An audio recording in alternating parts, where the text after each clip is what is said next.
Bonjour, je me nomme Diane Lemire.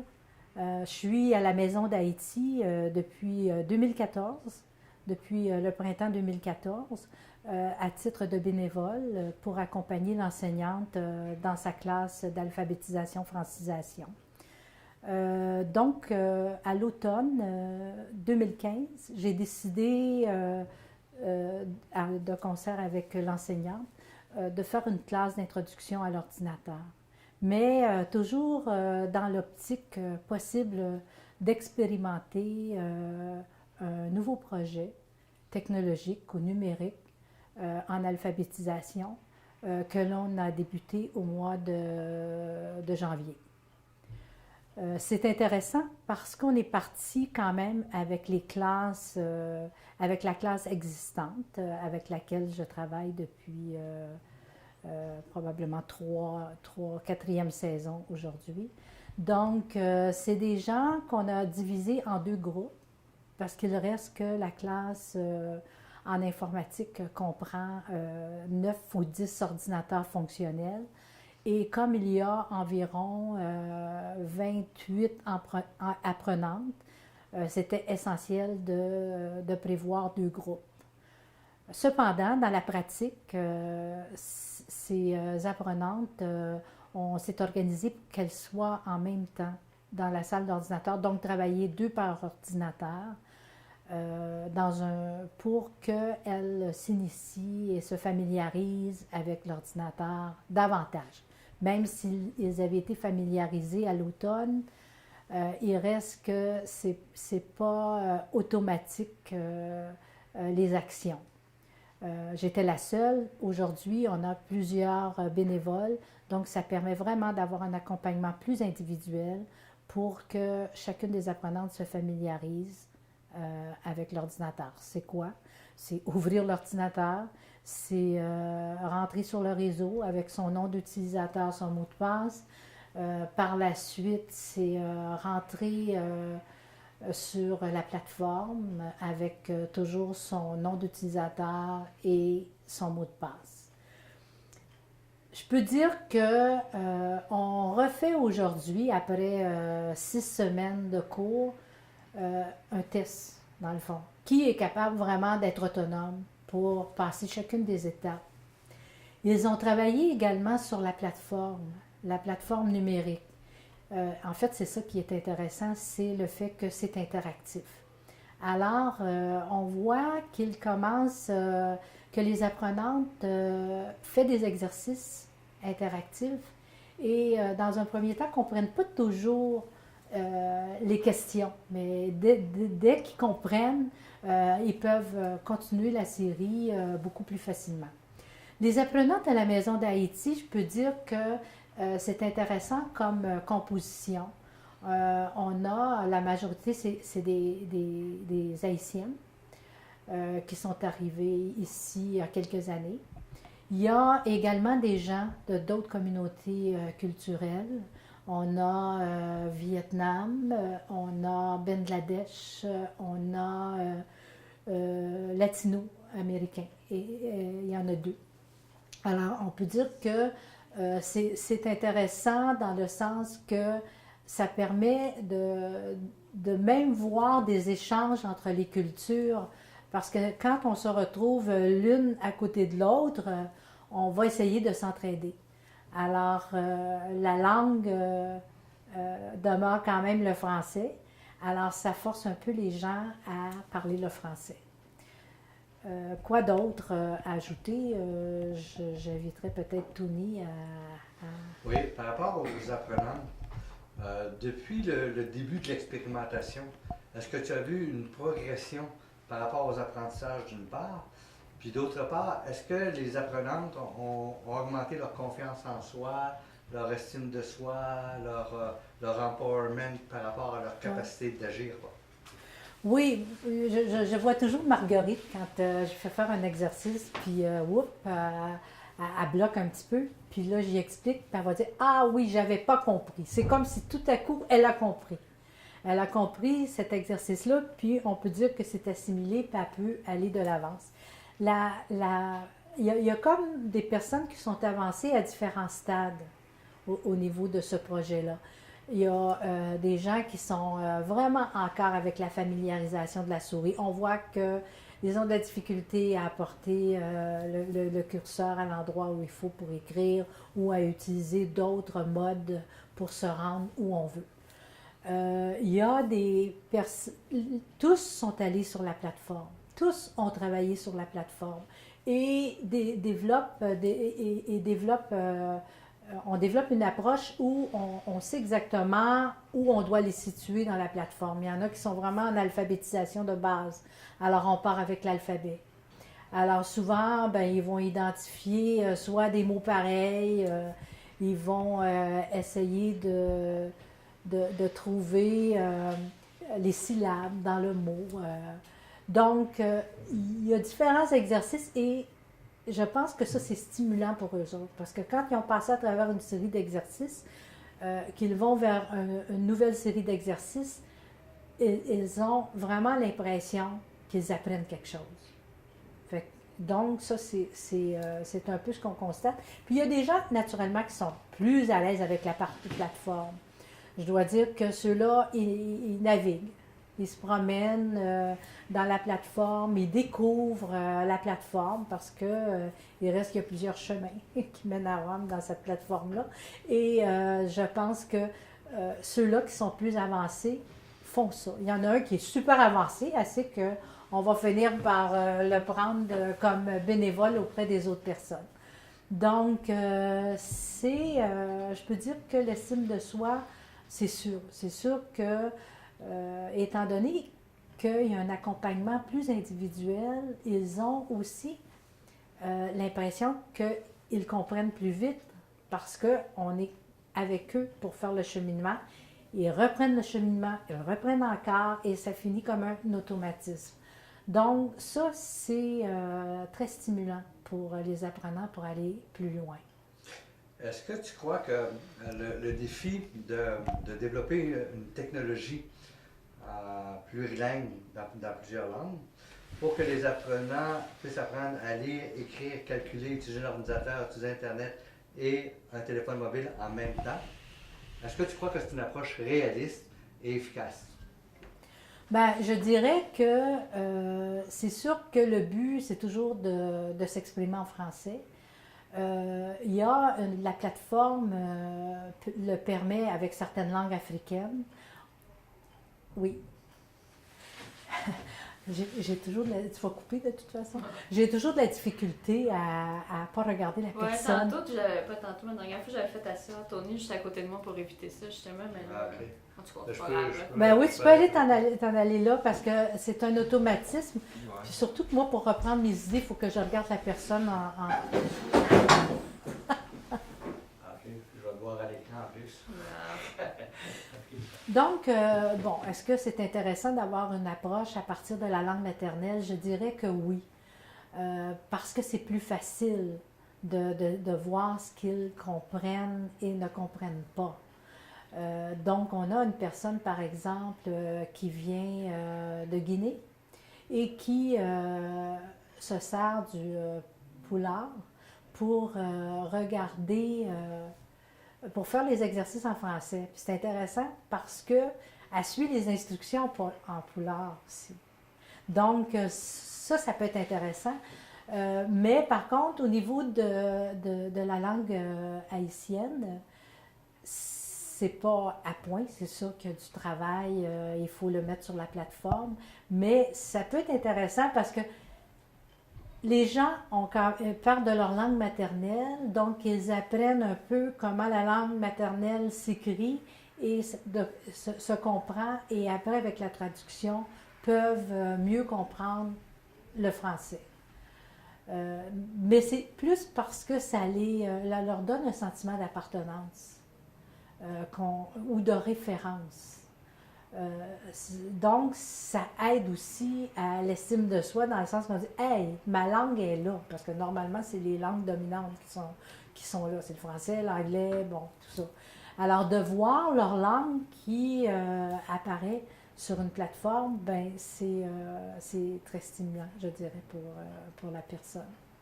Donc, c'est sûr qu'on a des gens du Bangladesh, ça, on n'ira pas dans le détail de toutes les communautés culturelles parce que l'expérience se fait surtout avec le créole. Donc, c'est à peu près ce que je peux dire sur le sujet. En tant qu'accompagnatrice, au niveau de la pédagogie, du rapport avec l'apprenant, qu'est-ce qui change par rapport aux approches classiques et aux approches numériques de la boîte à innovation? Bon, écoute, au niveau pédagogique, c'est sûr que le matériel qu'on dispose dans la méthode plus magistrale ou formelle, on la possède facilement, ok? Parce qu'on connaît un peu toutes les règles grammaticales à travers lesquelles on passe. Quand on va sur la plateforme, c'est peut-être un élément qui va être une source importante à améliorer parce qu'on doit partir un peu des pratiques d'ici. Parce qu'à la base, c'est sûr que c'est fait à partir de l'Afrique, c'est intéressant, mais c'est important aussi que cet apprentissage-là se fait de concert avec l'enseignante qui continue de façon magistrale à le faire dans la classe. Et eux pourraient, quand ils arrivent sur l'ordinateur, se retrouver plus rapidement si on utilise le matériel qu'on aura téléchargé ou qu'on aura refait pour la plateforme qui s'adresse aux apprenants de la Maison d'Haïti.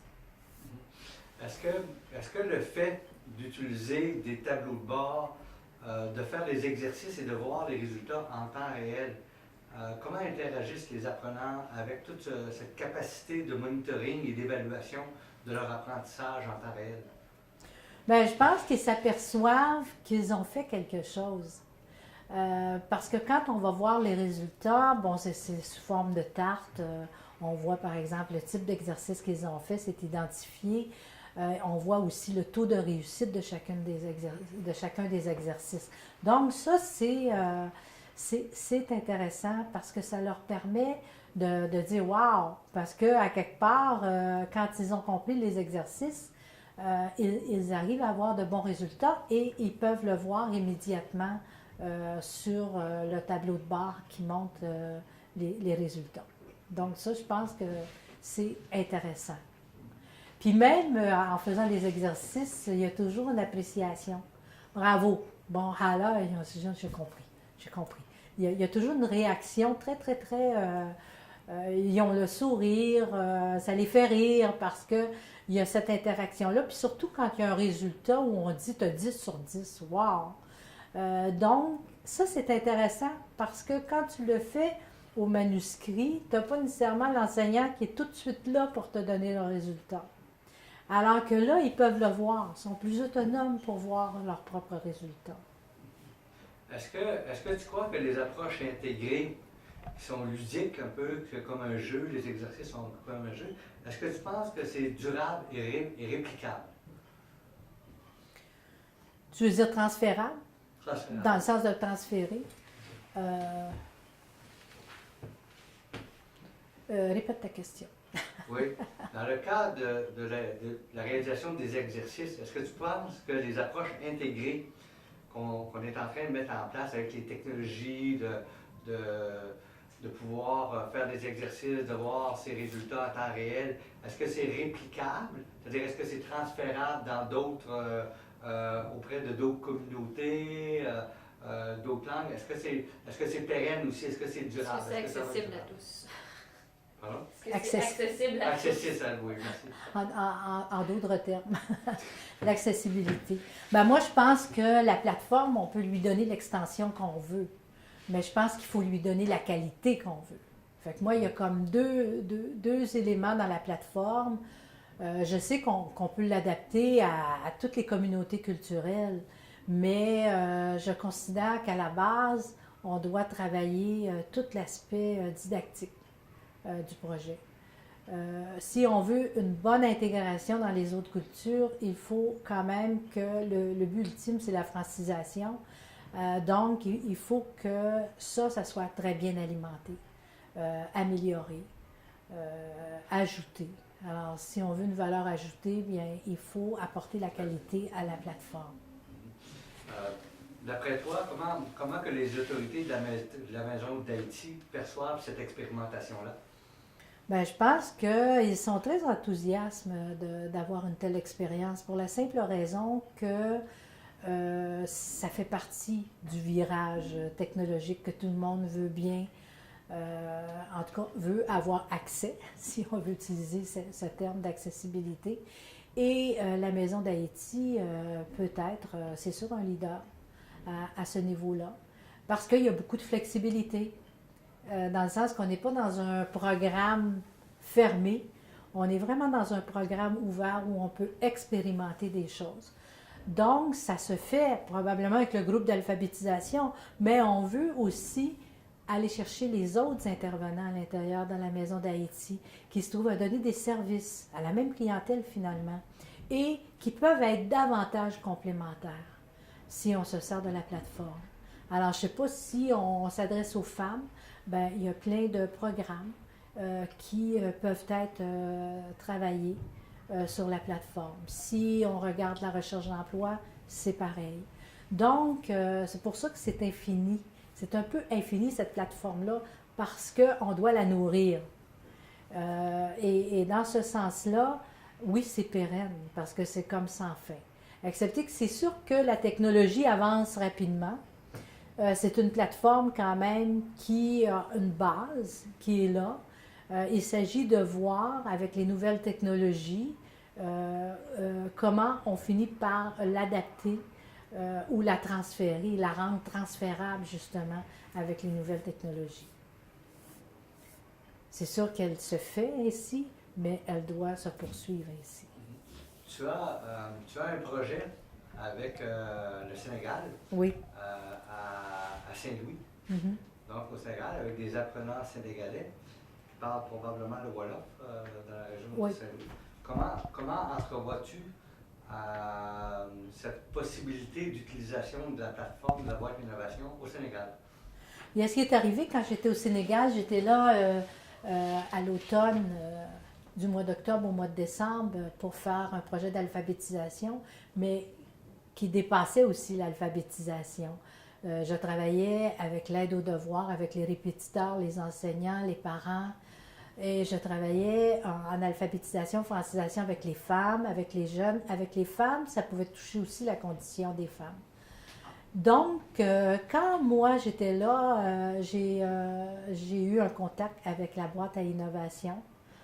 C'est une amie qui vivait à Dakar qui a pris connaissance de cet organisme-là et qui m'a mis en contact. Et ils sont venus à Saint-Louis rencontrer des partenaires qui veulent continuer des programmes d'alphabétisation là-bas. Alors, l'idée, c'était d'avoir une explication de la plateforme et voir les moyens d'instaurer cette approche-là un coup, mois parti. Donc, c'est sûr qu'ici, je continue ces contacts-là dans le but que ce projet-là aille de l'avant au Sénégal. Donc, les contacts sont en place, mais il reste quand même la logistique. C'est sûr qu'il y a l'école, qui a toujours sa salle d'ordinateur, qui peut continuer certaines activités, mais on veut aller plus loin. On veut aller aussi avec l'école intelligente, où ça implique que les enfants vont vraiment utiliser au maximum la plateforme, donc la salle d'ordinateur. Ça veut dire que pour la communauté, les jeunes et les femmes, il faut trouver là-bas un local.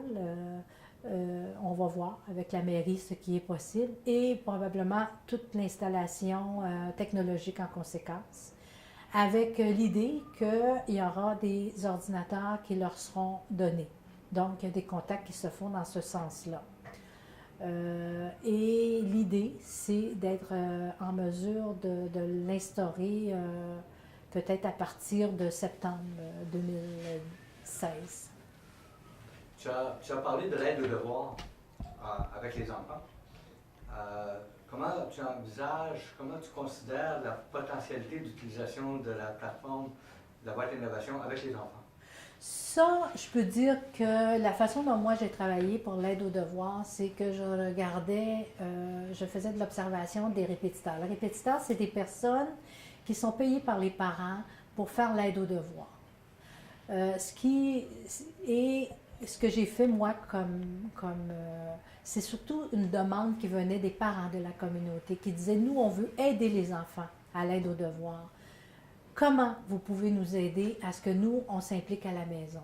Alors, j'ai fait des petites équipes de parents qui venaient observer le répétiteur. Ensuite, on se réunissait ensemble parce que les enseignants avaient fait une fiche d'apprentissage pour chacun des enfants de ces parents-là qui étaient dans le programme.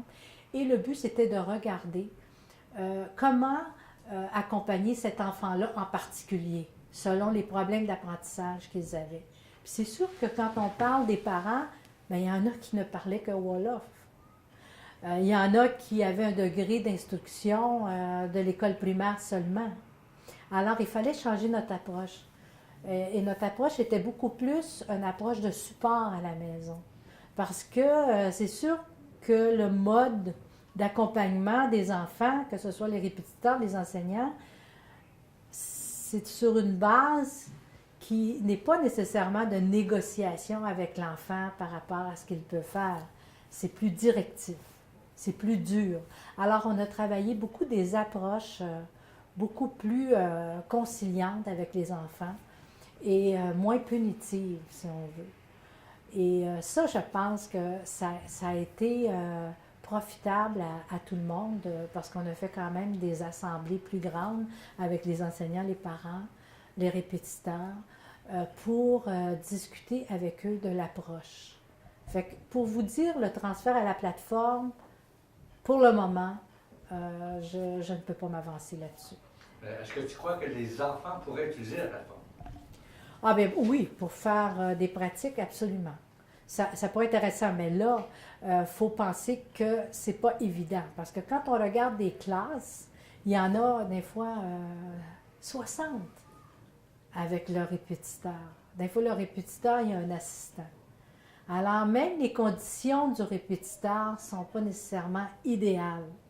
Des fois, ça peut être dans une école, des fois, ça peut être dans une concession, ça peut être dans un appartement si on a un groupe plus petit. Donc, c'est toute la logistique qui est à repenser pour l'aide aux devoirs.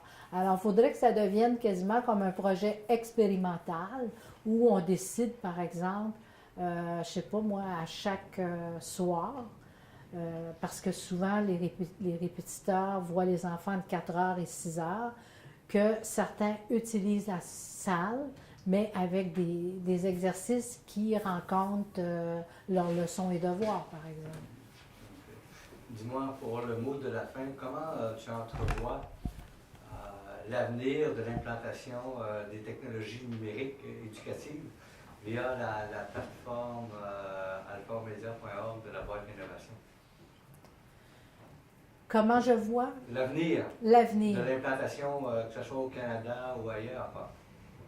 Ben, moi, je suis une personne plus sur le détail que sur l'ensemble.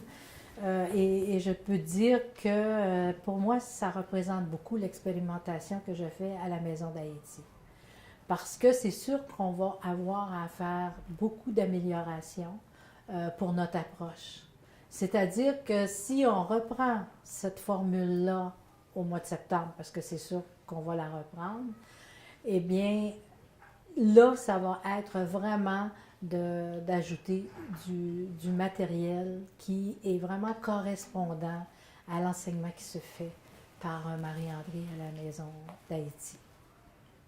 Fait que je le vois le futur de la plateforme, mais ce qui est le plus intéressant dans l'avenir de la plateforme, c'est beaucoup plus que les gens deviennent autonomes. Qu'on arrive à ce degré d'autonomie-là où les gens vont être capables eux-mêmes de regarder un programme puis de dire « je passe à travers ». Donc, c'est sûr que les gens en alphabétisation de base, ça peut être plus difficile de le faire, mais je vois toujours les deux approches de concert. Pour moi, je pense que c'est inévitable. Merci.